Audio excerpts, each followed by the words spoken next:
जरा सोचिए, अगर एक ऐसा समझौता हो जिससे भारत के छोटे शहरों की फैक्ट्रियों में बना माल सीधे लंदन की दुकानों में बिकने लगे, हमारे मसालों की खुशबू ब्रिटेन की रसोइयों तक पहुंचे और बदले में हमको मिले लग्जरी कारें, ब्रांडेड शराब और इंग्लैंड के महंगे ब्रांड्स का सामान, वो भी पहले से सस्ते दामों पर। डील ऐसी जिससे हजारों भारतीय प्रोफेशनल्स को यूके में जॉब के नए मौके मिले और लंदन की बड़ी बड़ी कंपनियां भारत की जमीन पर आकर कारोबार शुरू। अगर एक समझौते से भारत के किसान से लेकर इंजीनियर, मछुआरे से लेकर डॉक्टर, स्टार्टअप से लेकर आम ग्राहक तक सबकी जिंदगी पर असर पड़े, तो आप इसे सिर्फ एक ट्रेड एग्रीमेंट कहेंगे? यही हुआ है दोस्तों। भारत और ब्रिटेन ने मिलकर साइन की है एक ऐतिहासिक फ्री ट्रेड डील, जिसके फायदे इतने ज्यादा हैं कि आप गिनते गिनते थक जाएंगे। लेकिन जरा रुकिए, क्या यह डील वाकई भारत के लिए फायदेमंद है? क्या कहीं इसमें कोई चाल तो नहीं? क्या इससे वाकई हमारी अर्थव्यवस्था को फायदा मिलेगा, या फिर यह बस एक बड़ी बड़ी बातों वाला एक कागजी समझौता साबित होगा? चलिए इस राज से पर्दा उठाते हैं एक एक करके पूरे सबूतों के साथ। मैं राहुल बाजपेयी और आप देख रहे हैं counting cloud with RB channel. चलिए शुरू करते हैं। तो पहला सवाल, क्या यह डील वाकई भारत के लिए फायदेमंद है? तो इसका सीधा जवाब है हां। लेकिन समझते हैं कैसे। इस एग्रीमेंट से भारत को सबसे बड़ा फायदा यह हुआ कि अब ब्रिटेन हमारी 99% एक्सपोर्ट की गई चीजों पर इंपोर्ट ड्यूटी या तो हटा देगा या फिर बहुत कम कर देगा। भारत की टेक्सटाइल इंडस्ट्री जैसे कि तिरुपुर, सूरत, कानपुर की यूनिट्स, इनके लिए बेहद राहत भरी खबर है। इन उत्पादों पर लगभग 10 से 12% टैक्स लगता था, अब यह खत्म हो गया है। जेम्स और ज्वेलरी भारत का सबसे तेजी से बढ़ता हुआ एक्सपोर्ट सेक्टर है, जिस पर पहले 5 से 10% का टैक्स लगता था, अब ये 0 हो गया है। फार्मा सेक्टर में अब हमारे जेनरिक मेडिसिन ब्रिटेन में सस्ती मिलेंगी। इसके अलावा बिना लाइसेंस वाली सप्लाई में भी आसानी होगी। अनुमान है इससे आने वाले कुछ सालों में भारत के कुल एक्सपोर्ट में करीब 35 अरब डॉलर की बढ़ोतरी हो सकती है। यानी ये डील हमारे उत्पादकों, छोटे और मझोले व्यापारियों MSMEs के लिए सीधा फायदा लेकर आ रही है। अब बात करते हैं उस डर की जो हर समझदार नागरिक के मन में होता है। कहीं ये कोई चाल तो नहीं है, कहीं ये समझौता एक तरफा तो नहीं है? तो इसका जवाब ये है कि दोस्तों, इस डील में ब्रिटेन को भी जरूर फायदा होगा।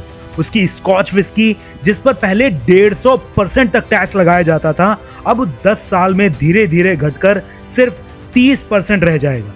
लग्जरी गाड़ियां जैसे कि लैंड रोवर, जगुआर में टैक्स अब 100% से घटकर 10% हो जाएगा। लेकिन ध्यान देने वाली बात यह है कि टैक्स तुरंत नहीं घटाया गया है, बल्कि फेज आउट मॉडल में धीरे धीरे घटेगा, जिससे भारत की घरेलू कंपनियों को समय मिल जाएगा खुद को कंपटीशन के लिए तैयार करने का।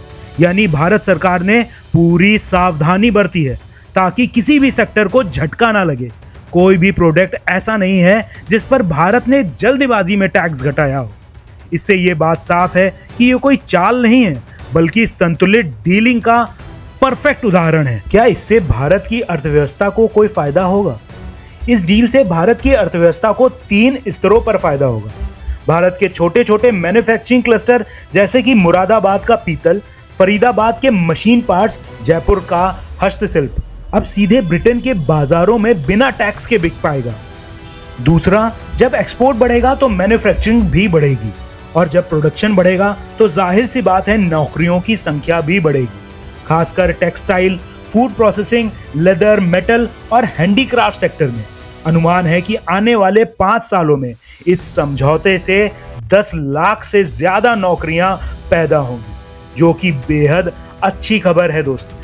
तीसरा फायदा उन लोगों को होगा जो यूके में जाकर नौकरियों की तलाश करना चाहते हैं। Engineer, IT professional, doctor, accountants अब यूके में आसानी से जा सकेंगे, क्योंकि यूके अब भारत की डिग्रियों को मान्यता देगा। इससे स्किल्ड वर्कर्स को इंटरनेशनल एक्सपोजर और कमाई दोनों मिलेगी। और सबसे बड़ी बात, अगर कोई भारत से यूके 3 साल के लिए वर्क वीजा पर जाता है तो वहां उसे अब सोशल सिक्योरिटी टैक्स नहीं देना होगा। इससे करीब 40 अरब रुपए की बचत भारतीयों को होगी। अब ये सवाल उठता है, क्या ये सिर्फ बड़ी बड़ी बातों वाला एक कागजी समझौता है? तो दोस्तों, इसका जवाब है बिल्कुल नहीं। इसका असर सिर्फ कागजों पर नहीं, बल्कि जमीनी स्तर पर दिखेगा। 95% भारतीय कृषि उत्पादों पर यूके में अब कोई टैक्स नहीं लगने वाला दोस्तों।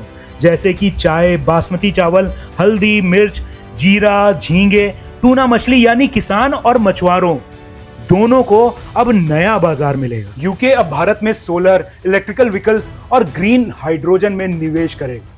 इससे हमारे देश में ऊर्जा की साफ और सस्ते स्रोत बढ़ेंगे दोस्तों। गोवा की फेनी, नासिक की वाइन, बंगाल का रसगुल्ला, इन सबको यूके में कानूनी पहचान मिलेगी। इससे लंदन में इनकी बिक्री और पहचान दोनों बढ़ेगी। साथ ही इस डील के तहत भारत के टेक और हेल्थ स्टार्टअप अब यूके में बिना अतिरिक्त लाइसेंस अड़चनों के एक्सपोर्ट कर सकते हैं।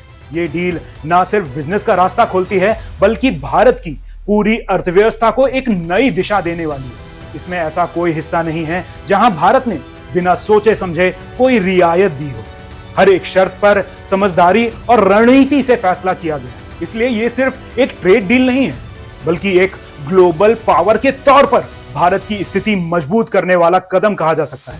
आपका क्या सोचना है इस डील के बारे में? कमेंट करके जरूर बताइएगा और counting clouds with RB channel को सब्सक्राइब करना मत भूलिएगा, क्योंकि यहीं पे मिलती है सच्चाई, वो भी बिना किसी लाग लपेट के। जय हिंद।